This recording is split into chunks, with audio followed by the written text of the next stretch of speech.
로마서 12장 12절을 가지고 코로나19 시대의 성도, 이런 제목으로 오늘 하나님의 말씀을 전하겠습니다.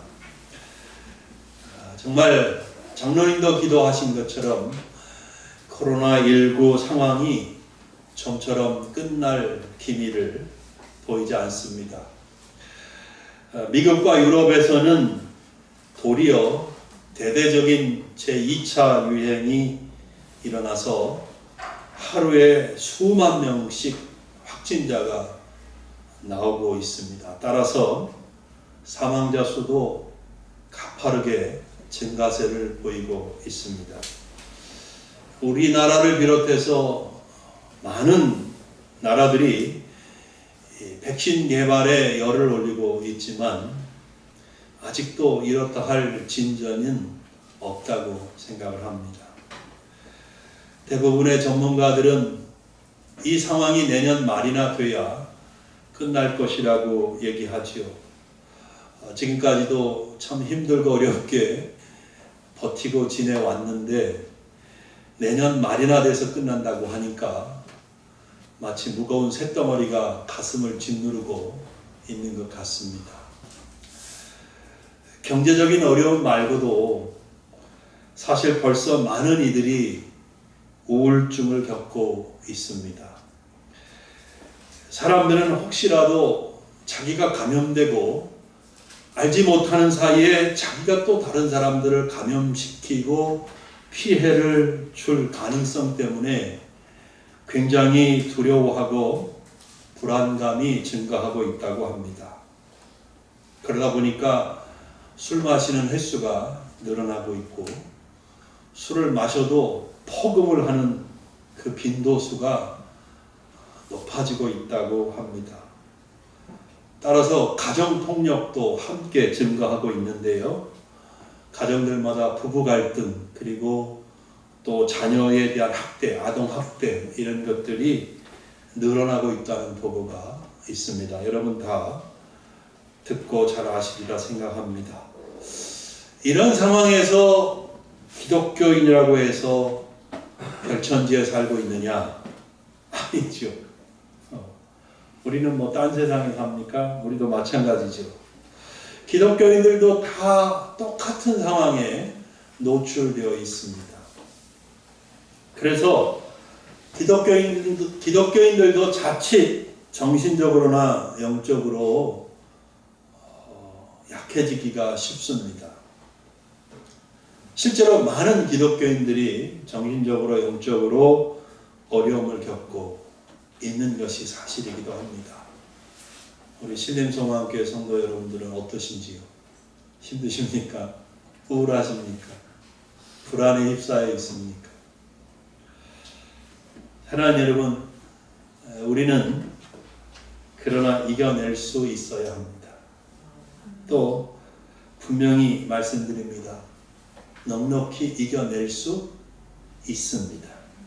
왜냐하면 우리에게는 이 모든 상황을 넉넉히 이겨낼 수 있도록 도우시는 분이 있기 때문입니다. 누구십니까? 예수님이라고 해도 되고 성령님이라고 해도 되고 우리를 사랑하시는 하나님 아버지가 계십니다. 너무 좋지 않아요? 이 하나님 아버지를 모시고 살지 않는 사람들은 도대체 어떻게 사는지 저는 이해가 되지 않고 너무 궁금해요. 하나님 아버지는 당신의 백성들에게 이렇게 말씀하셨습니다.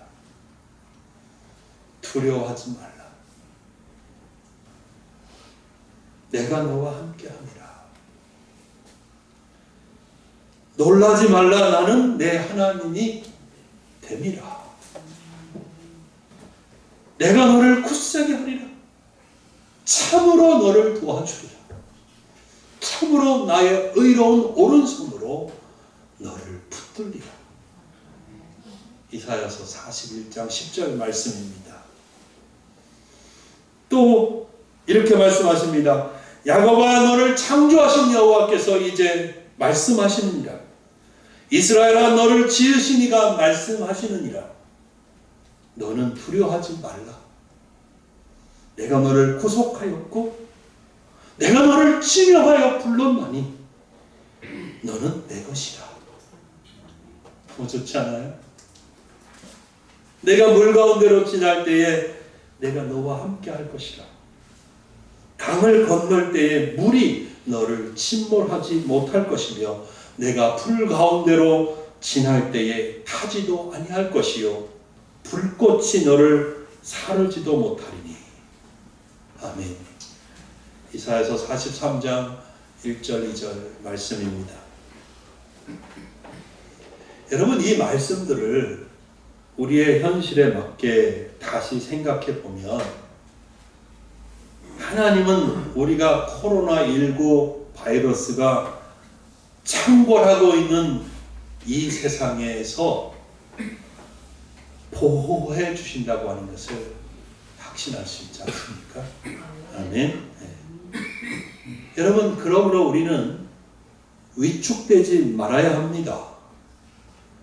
두려움과 불안과 염려에 사로잡힐 필요가 없습니다, 여러분. 그 대신 우리가 하나님의 성도로서 행해야 할 세 가지가 있는데 그 세 가지를 오늘 본문 로마서 12장 12절 말씀이 가르쳐주고 있습니다. 오늘 본문 너무 간단하죠. 한 절인데다가 뭐 이게 무슨 뜻이지 하고 어렵고 고민해야 되고 해석해야 되고 할 말씀이 아닙니다. 딱 떨어지게 세 가지를 말씀해 주시고 있습니다. 자, 첫째가 뭡니까? 소망 중에 즐거워하는 것입니다. 여러분, 이 코로나19 아래서 우리 성도들은 소망 중에 즐거워해야 합니다. 믿음, 사랑과 함께 소망은 기독교인에게 있는 가장 두드러진 특징들 중에 하나이죠. 믿음은 하나님 아버지에 대한 믿음이고요. 그죠? 사랑은 하나님에 대한 사랑 그리고 이웃에 대한 사랑입니다. 그러면 소망은 무슨 소망입니까? 소망은 어디에 대한 소망이고 무엇에 대한 소망이에요? 골로새서 1장 5절에 보면 너희를 위하여 하늘에 쌓아둔 소망, 이런 말씀이 있어요. 너희를 위하여 하늘에 쌓아둔 소망. 그렇습니다. 기독교인들이 가지고 있는 소망은 하늘에 쌓아둔 소망입니다. 이 말은 다시 말하면 기독교인들은 천국에 대한 소망이 있다는 말씀이지요. 그렇습니다. 기독교인들은 모두가 천국을 소망합니다. 아멘. 여러분, 천국을 소망하시지요? 이 땅이 좋사오니 그러고 있지 않죠? 우리는 천국을 소망합니다. 천국은 하나님이 다스리시는 하나님 나라를 말해요. 기독교인들이 이 땅에서 주어진 삶을 다 마치고 천국에 들어가서 하나님의 선하시고 의로우신 통치를 받으면서 영원한 복락을 누리게 될 것을 소망하는 것입니다. 이게 천국에 대한 소망이에요. 여러분, 그때 우리는 이 땅에서의 모든 슬픔과 아픔 그리고 고통을 다 벗어버리게 될 것입니다. 그래서 기독교인들은 이 땅에서의 삶이 아무리 고달프고 힘들더라도 천국을 소망합니다. 나중에 하나님께서 눈물을 닦아주시면서 잘했어, 고생 많았어, 그렇게 칭찬해 주시고 위로해 주실 것이라는 소망을 안고 살아갑니다. 여러분, 근데 천국은 또한 죽음 이후에만 들어가서 누리고 경험할 수 있는 것이 아닙니다. 비록 완전하지는 못할 수 있지만 우리는 이 땅에서도 천국을 경험하고 누릴 수 있습니다. 그래서 우리 믿음의 선배들은 언제나 이 땅에서도 천국을 누리기를 소망했습니다. 또 현대의 신실한 기독교인들도 다 그렇습니다. 특별히 찬송가 438장을 부르면서 438장 펴놓으세요. 이 땅에서 천국을 누리기를 소망하고 있는 것이죠.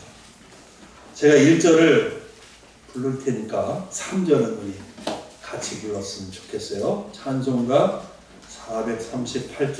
438장입니다. 아니, 반주 안 해도 돼요. 내 영혼이 은총 입어 중한 죄짐 벗고보니 슬픔 많은 이 세상도 천국으로 화도다. 할렐루야 찬양하세. 내 모든 죄 사함받고 주 예수와 동행하니 그 어디나 하늘나라. 다같이 3절. 높은 산이 거친 들이 조막이나 궁궐이나 내 주 예수 모신 곳이 그 어디나 하늘나라. 할렐루야 찬양하세. 내 모든 죄 사함받고 주 예수와 동행하니 그 어디나 하늘나라. 아멘. 그렇죠? 내 주 예수 모신 곳이 그 어디나 하늘나라. 천국이라는 얘기죠. 또 주 예수와 동행하니 그 어디나 뭐예요? 하늘나라. 사랑하는 여러분, 우리는 오늘처럼 이렇게 교회에 모였을 때는 물론이고 가정에서도 직장에서도 또 밖에서도 국내에서도 또 외국에 나가서도 그 어디서든지 천국, 즉 하나님의 다스리심과 인도하심을 누리고 살 수 있는 것입니다. 그러므로 성도는 이런 천국의 소망, 즉 하나님의 선하신 통치를 믿음으로써 아무리 힘들고 어려워도 즐거워할 수 있습니다. 그래서 성령의 감동을 받은 사도 바울이 소망 중에 즐거워하라. 소망 중에 즐거워하라. 이렇게 말한 것입니다. 우리는 지금 코로나19라고 하는 아주 지독하게 전파력이 강한 바이러스로 인해서 굉장한 어려움을 겪고 있습니다. 이 상황에서 우리 기독교인들은 천국에 대한 소망이 있는 것이죠. 죽음 이후에 영원한 천국에 대한 소망도 있지만 우리의 삶의 이 어렵고 힘든 현실에서도 하나님의 선하신 통치를 믿기 때문에 갖는 소망입니다. 즉 우리는 하나님의 선하심을 믿습니다. 하나님이 하시는 모든 일이 의롭다고 하는 것을 믿습니다. 하나님은 실수하지 않으시고 하나님의 통치 아래서 모든 일들이 합력하여 선을 이룬다고 하는 것을 믿습니다. 그래서 하나님이 왜 코로나19가 터지도록 하셨는지 전 모르겠어요. 그리고 왜 이렇게 많은 사람이 죽게 되는지 그 정확한 이유를 누가 물어보면 저는 대답할 수 없습니다. 다 알지 못합니다. 그러나 하나님에 대한 믿음은 저에게 그리고 우리 모두에게 소망이라고 믿습니다. 그리고 우리는 이 소망 안에서 즐거워할 수 있습니다. 코로나19 아래서 성도가 두 번째로 해야 할 일은 환난 중에 참는 것입니다. 방법이 없어요. 그냥 참아야 돼요. 견뎌야 돼요. 버티고 있어야 합니다. 기독교 역사를 보면 기독교인들은 수많은 핍박을 겪었습니다. 또한 전쟁이나 정치적 혁명 같은 역사의 이런저런 소용돌이 속에서 다른 사람들과 동일하게 고통을 받고 고난을 당했습니다. 그리고 수많은 자연재해가 닥쳐왔을 때 기독교인들도 다른 사람들과 동일한 아픔과 고통을 겪을 수밖에 없었습니다. 여러분, 지금도 마찬가지입니다. 코로나19는 재난입니다. 기독교인들도 똑같이 힘들고 똑같이 고통스러운 시간을 지나가고 있습니다. 또한 지금도 기독교인들은 눈에 보이게 또 보이지 않게 핍박과 차별을 당하고 있습니다. 기독교를 적대시하는 나라나 문화권에서는 물론이고 심지어 종교의 자유가 보장되어 있는 나라나 문화권에서조차도 기독교인에 대한 은근한 차별과 핍박은 언제나 존재했습니다. 이런 핍박과 차별 그리고 자연재해와 다양한 환난을 당할 때에 기독교인들은 참을 줄 알았습니다. 참아낼 줄 알았습니다. 왜냐하면 기독교인들은 언제나 말씀을 통해서 환난 중에 참아라, 환난이 닥쳤을 때 참아야 된다라고 배워왔기 때문이죠. 오늘 본문에서도 환난 중에 뭐 하라고요? 참으라고 하지 않습니까? 참으라고 얘기합니다. 여러분, 그렇다고 해서 기독교인들이 무작정 아무 생각 없이 꾹꾹 눌러 참으라는 말씀은 아닙니다. 기독교인들은 고통에는 그리고 환난에는 하나님의 특별한 뜻이 있다는 것을 믿고 있습니다. 그죠? 고통에는 하나님의 뜻이 있다. 환난에는 하나님의 특별한 섭리가 있다. 이것을 우리 기독교인들은 믿고 있지 않습니까? 야고보서 1장 4절입니다. 인내를 온전히 이루라. 이는 너희로 온전하고 구비하여 조금도 부족함이 없게 하려 함이라.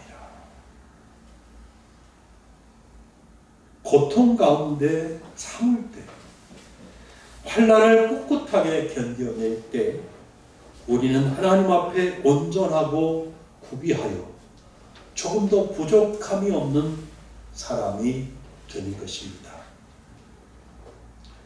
즉, 하나님은 저와 여러분이 지금보다 더 큰 믿음의 사람이 되기를 원하십니다.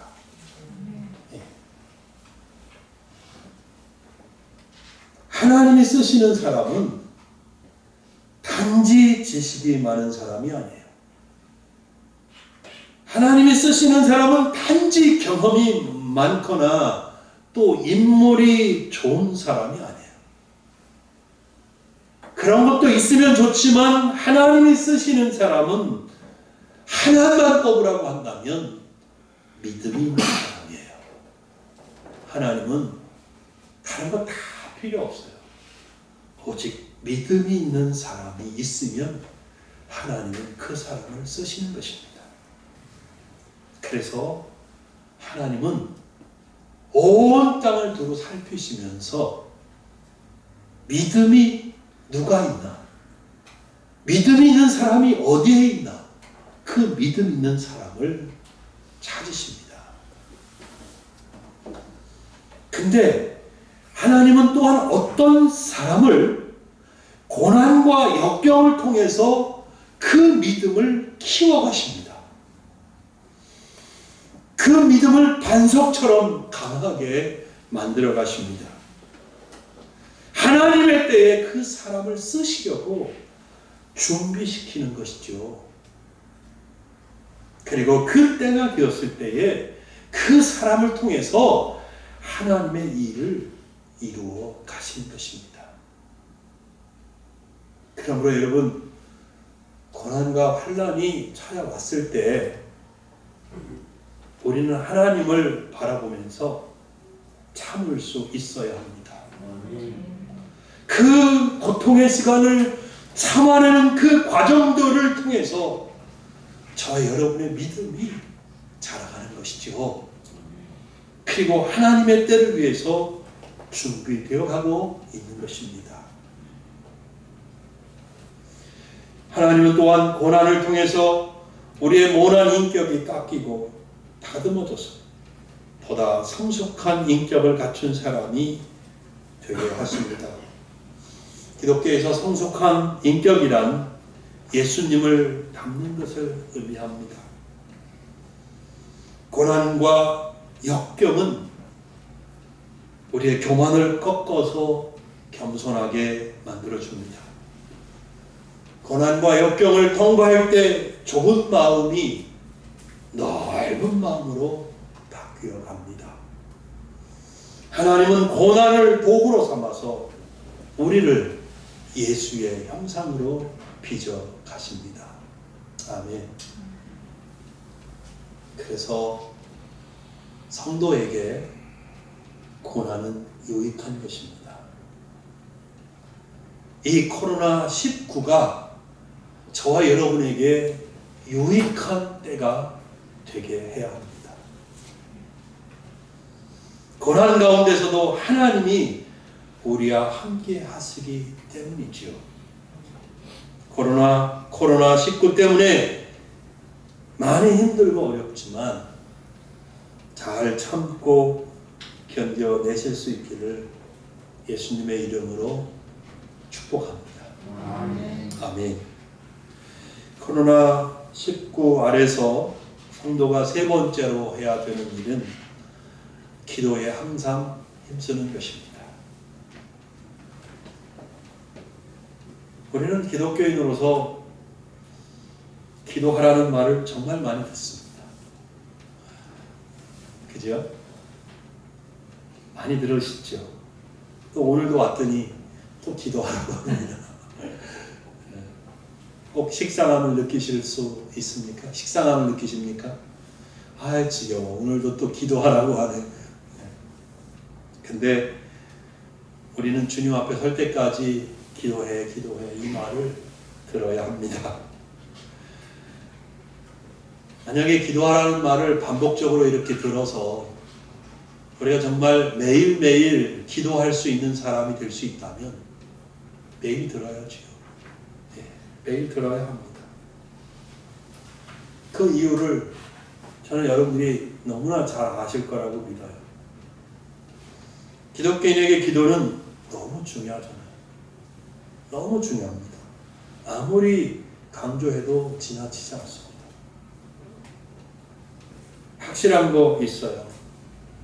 기독교인이 기도하지 않으면 기독교인으로서의 삶 자체가 불가능합니다. 물론 겉모습은 교회 오고 또 신앙생활 한다라고 다른 사람에게 보여줄 수 있을지 모르지만 그 속사람은 아마 안 그럴 거예요. 전쟁터 같이 되어서 다 무너지고 부셔지고 먼지 날리고 파괴되고 메마르고 두려움이 있고 걱정이 있고 부족하고 걱정과 염려가 가득 차 있고 그렇게 될 거예요.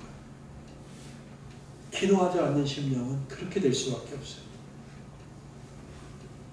기도하지 않고 기독교인으로서 살아간다는 것은 어불성설입니다. 말이 안 됩니다. 여러분, 제가 목사기 때문에 하는 얘기가 아니에요. 매주일 여러분 앞에 여기 서서 말씀을 전하는 일이 이게 보통 쉬운 일이 아니에요. 교회 와서 설교가 아니더라도 앞에서 사람들 앞에 우리 황 집사님처럼 찬양을 인도하고 매주 그렇게 한다는 것이 쉬운 일이 아니에요. 수많은 도전이 있고요, 두려움이 있고, 가로막는 회방이 있고요, 나를 그렇게 못하게 해요. 쓰는 건 쓰는데 내 속에 기쁨이 없고 충만함이 없고 성령 충만하지 않고, 그러면 여기 서는 게 지옥 같아요. 앞에 서본 사람은 알 거예요. 기도하지 않고는 감당할 수가 없는 거예요. 여러분들이 기독교인으로서 이 세상에 온전히 살려면 기도해야 돼요. 기도하지 않고는 불가능해요. 그래서 예수님조차 이 땅에 계실 때 늘 기도를 하시기를 힘쓰셨습니다. 예수님은 새벽 미명에 일어나서 한정한 곳에 가셔서 기도하셨습니다. 잘 아시죠?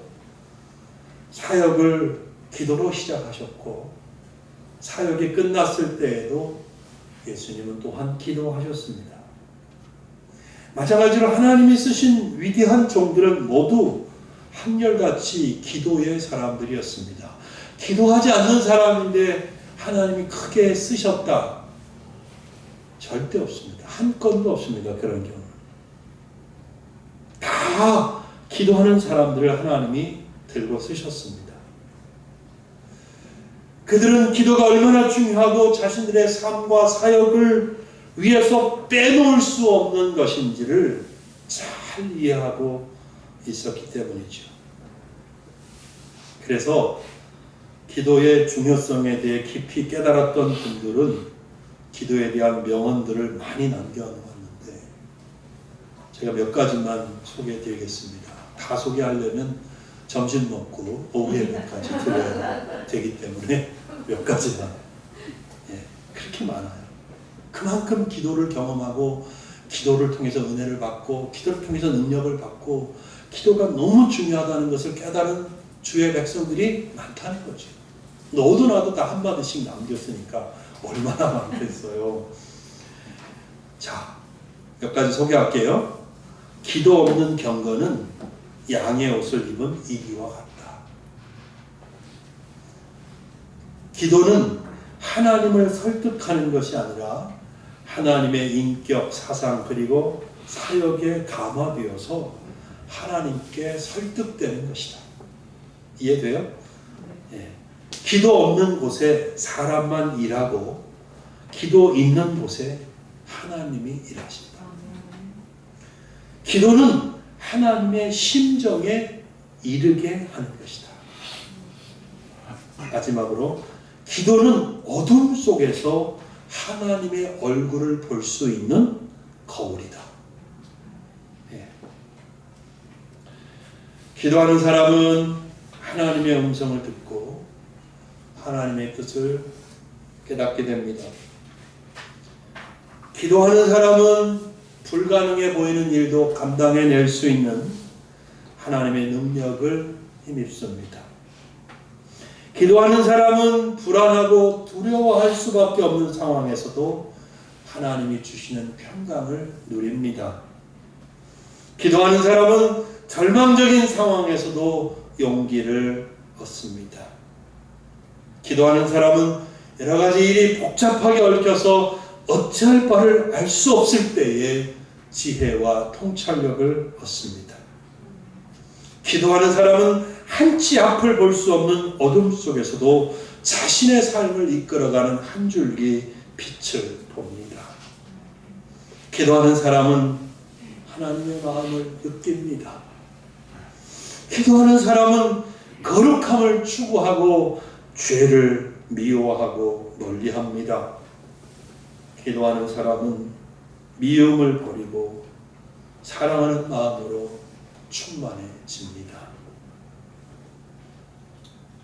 여러분, 그러므로 기도에 항상 힘쓰라고 하는 이 권면 앞에 결코 식상해 하시거나 또 가볍게 들어 넘길 수 있는 것이 아니라는 사실을 아시기 바랍니다. 우리는 쉬지 않고 기도하려고 해야 하고 정말 호흡처럼 기도하려고 애쓰고 힘써야 합니다. 저는 이 시간 성령께서 여러분들에게 기도에 대한 간절한 열망을 주셔서 우리 모두 기도하는 삶으로 이끌어 가 주시기를 간절히 소원합니다. 그리고 반드시 성령께서 그렇게 하실 것이라는 사실을 확신합니다. 특별히 코로나19로 인해 이렇게 모든 면에서 어려운 시기인 지금 그 어느 때보다 우리 성도가 깨어 기도할 때라는 사실을 아실 수 있기를 바라요. 여러분, 오늘 저는 여러분들에게 항상 기도에 힘쓰라고 권면합니다. 기도에 힘쓰시는 신림소망교회 성도님들이 되시기를 예수님의 이름으로 축원합니다. 이제 다시 한번 말씀을 맺으면서 요약을 하겠습니다. 코로나19 상황에서 성도는 하나님 앞에 그리고 세상 앞에 달라야 한다고 생각을 해요. 우리는 달라야 되죠. 그렇죠? 모두가 똑같이 힘들지만 그럼에도 불구하고 하나님의 성도는 달라야 합니다. 여러 가지 면에서 달라야 되겠지만 오늘 특별히 하나님이 우리에게 세 가지 권면의 말씀을 주시는 이 세 가지 꼭 마음에 담아가지고 돌아가실 수 있기를 바랍니다. 자, 첫째 뭐라고 그랬죠? 소망 중에 즐거워라. 어렵지만 하나님과 천국에 대한 소망을 갖고 그 소망 안에서 즐거워하실 수 있기를 바랍니다. 두 번째는 뭐라고 그랬어요? 환난 중에 참으며 코로나19의 이 어려운 상황에서 잘 참고 견뎌서 우리를 향한 하나님의 뜻이 성취되기를 바랍니다. 이때가 지나고 나면 우리는 더욱 성숙하고 큰 믿음을 가진 하나님의 백성들이 되어 있을 것입니다. 그리고 그때 우리는 더 온전히 하나님의 일을 감당하는 그런 사람들이 될 것입니다. 자, 마지막 세 번째는 뭐라 그랬어요? 기도에 항상 힘써라. 우리는 기도에 항상 힘써야 되겠습니다. 특별히 지금이야말로 우리가 더욱 기도해야 될 때임을 부인할 수가 없습니다. 이때에 기도하는 사람을 하나님이 보실 것입니다. 이때 기도하는 이들의 삶에 하나님의 놀라운 일이 일어날 것이다 라고 저는 확신합니다. 기도하는 성도님들이 되시기를 바랍니다. 아멘. 우리 다 같이 말씀을 생각하면서 이 시간 기도하겠습니다.